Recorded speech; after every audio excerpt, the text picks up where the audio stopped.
Assalamualaikum warahmatullahi wabarakatuh. Perkenalkan, nama saya Nadine Yasinta Zinda Dewi dengan NIM G00242116 dari kelompok B9. Jadi saya akan melakukan inhal anatomi blok 1.2. Soalnya, seorang wanita merasa nyeri pada punggung.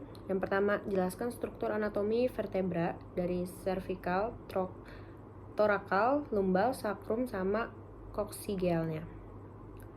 Pertama itu saya akan jelaskan itu vertebra. Jadi vertebra itu dibagi menjadi 5 bagian. Yang pertama itu ada 7 cervical, 12 thoracal, 5 lumbal, 4 sacrum, dan 3-5 vertebra yang menjadi satu yaitu coccygeus. Nah, yang pertama cervical. Cervical ini dibagi lagi. Yang pertama tuh ada cervical 1, yaitu atlas. Itu tuh tidak mempunyai corpus vertebrae. Jadi arcus anterior atlantis itu menghubungkan dua badan sisi. Itu massae lateralis. Nah, masing-masing masanya itu memiliki dua fasia sendi, yaitu facies articularis superior sama inferior. Nah, bersendinya ini dengan condylus cranium dan axis. Terdapat juga processus transversus dengan foramen transversarium yang dilewati arteri vertebralis. Lalu di depan arcus posterior atlantis itu mempunyai alur untuk arteri vertebralis dan tuberculum posterius. Ini tuh nggak memiliki processus spinosus. Terus yang kedua ada cervical 2, yaitu aksis. Itu mempunyai corpus vertebrae. Terus di puncak si aksis ini dan apex dentis ini membentang ligamen apicis dentis, dan juga terdapat facies articularis inferior yang membentuk artikulasi dengan arcus anterior atlantis, dan facies articularis posteriornya ini dilalui ligamen transversum atlantis. Terus terdapat processus articularis superior untuk berartikulasi dengan atlas, dan juga processus articularis inferior untuk berartikulasi dengan cervical 3. Nah, aksis ini memiliki processus transversus dan terdapat foramen transversarium yang dilalui arteri vertebralis, dan juga aksisnya itu memiliki processus spinosus. Lanjut ke cervical 3 sampai 7. Cervical ini memiliki processus uncinatus. Jadi proses transversus ini terdiri atas bagian belakang, tuberculum posterius, dan juga bagian depannya yaitu tuberculum anterius. Nah, memiliki sulcus nervi spinalis sebagai lintasan saraf spinalis 3 sampai 7, dan terdapat foramen transversarium sebagai lintasan arteri vertebralis. Processus spinosus 3 sampai 6 ini pendek dan juga bercabang. Sedangkan kalau 7 itu panjang aja. Setelah cervical, kita masuk ke thoracal. Thoracal ini menjorok ke arah dorsal, jadi bagian ventralnya ini lebih rendah daripada bagian dorsalnya. Nah, sisi dorsolateralnya 1 sampai 9 itu mempunyai foveae costalis superior dan juga inferior. Foveale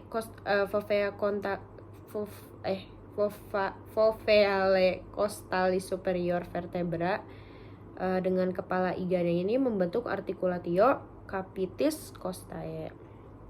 Jadi korpus vertebrae-nya yang 10 sama si 11 ini cuman memiliki foveae costalis superior. Lalu yang korpus vertebrae yang 12 itu memiliki foveae costalis superior yang berpusat pada corpus vertebrae. Terus processus transversus pada 1 sampai 10 itu memiliki foveae costalis processus transversus untuk berartikulasi dengan tuberculum costae. yaitu nantinya jadi articulationes costotransversariae. Nah, processus articularis superiornya ini mengarah ke dorsal dan juga processus articularis inferiornya mengarah ke ventral. Processus spinosusnya ini panjang, terus juga mengarah ke caudal. Nah, gunanya ini buat melindungi canalis vertebralis. Setelah torakal, lanjut ke lumbal. Lumbal ini di lumbal, korpus vertebrae lumbalnya ini berukuran besar, kayak ginjal. Terus juga bagian ventralnya ini lebih tinggi daripada bagian dorsalnya. Terus juga prosesus costalisnya itu panjang, mengarahnya ke lateral. Terus prosesus transversus ini itu terbentang rudimen pada basis prosesus costalis yang bernama prosesus accessorii. Terus prosesus articularis superiornya ini memiliki tonjol ke belakang. Lalu yang terakhir prosesus mamillaris. Nah, lanjut ke sakrum. Jadi di sakrum ini tersusun dari 4 vertebra sakralis. Jadi berhubungan dengan 2 tulang coxae yang melalui articulationes sacri iliacae. Jadi basis osis sacri ini berhubungan dengan corpus vertebrae lumbalis 5 dengan discus intervertebralis yang besar. Terus juga promontorium menonjol ke ventral pada peralihan lumbosakral dan juga coxae. Ada juga facies pelvina di bagian anterior itu. Terdapat batas yang disebut linea transversa. Terus juga foramina sacralia anterioranya itu sebagai cabang ventralis saraf spinalis. Nah, pada facies dorsalisnya itu terdapat krista-krista, yaitu krista sacralis mediana. Terus itu tuh nggak berpasangan gitu sama krista sacralis medialis yang berpasangan. Terus juga ada krista sacralis lateralis berpasangan juga. Nah, di foramina sacralis posterioranya ini sebagai tempat lintasan keluar cabang saraf spinalis dorsalis. Terus regio tepinya itu terhadap lubang belakang namanya pars lateralis. Lalu facies auricularisnya itu buat persendian, juga tuberositas osi sacri berartikulasi dengan tulang ilium yang menjadi articulatio iliosacralis. Setelah sakrum lanjut ke coccygeus. Jadi umumnya ini coccygeus ini terdiri dari 5 rudimen vertebra. Terus juga terdapat tanduk namanya cornucoccygeum. Terus dapat berartikulasi dengan rudimen processus articularis inferior kiri dan juga kanan yang namanya articulatio sacrococcygea.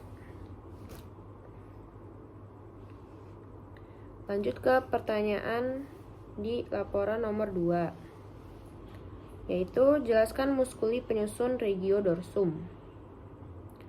Nah, di dorsum ini terbagi menjadi 2 lapis. Ada lapis profunda sama lapis superficial. Yang pertama lapis profunda itu otot punggung primer atau sejati. Jadi dari awal itu emang sisinya tuh dari dorsal tubuh atau dorsi proprii. Nah, ini tuh dipersyarafi oleh posterior juga nervus spinalis. Fungsinya buat menegakkan dan juga meregangkan tubuh. Jadi ini yang profunda itu disebut erector spina yang terbentang dari pelvis hingga tengkuk. Di bagiannya tuh menjadi tractus medialis, tractus lateralis. Nah, kedua traktusnya ini bakal dipisahin sama fascia thoracolumbalis yang kalau dipisah nantinya jadi dorsi lapis superficial. Ini tuh isinya terdiri dari musculus rectus capitis posterior mayor, musculus rectus capitis posterior minor, ada mayor ada minor, musculus obliquus capitis superior, musculus obliquus capitis inferior, musculus rectus capitis posterior mayor, musculus obliquus capitis superior, dan musculus obliquus capitis inferior yang membatasi segitiga leher di bagian dalam atau segitiga vertebralis. Nah, lanjut ada musculus suboccipitales yang bakal ngebentuk dua pasang otot, yang ada juga di dalamnya tuh beberapa musculus, yaitu musculus rectus capitis anterior dan juga musculus rectus capitis lateralis. Nah, otot-ototnya juga bakal membentuk bagian ventral yang dipersyarafi oleh anterior nervus spinalis. Lalu dari 6 pasang ototnya itu bakal berinsersi pada atlas, aksis, dan juga tulang oksipital. Yang terakhir dari lapis superficial. Jadi di lapis superficial ini otot punggung sekundernya itu dari dinding depan tubuh, lengan, dipersyarafi oleh anterior nervus spinalis, oleh plexus brachialis, atau oleh nervus accessorius, yaitu nervus ke-11. Terus kebanyakan mengurus ekstremitas superior, biasanya tuh di otot bahu atau korset bahu. Ini terdiri dari musculus trapezius, ada musculus latissimus dorsi, musculus levator scapulae, ada musculus rhomboideus mayor, musculus rhomboideus minor, musculus latissimus dorsi, dengan musculus teres mayor yang bakal narik ke belakang secara medial. Terus geraknya itu rotasi internal sama aduksi.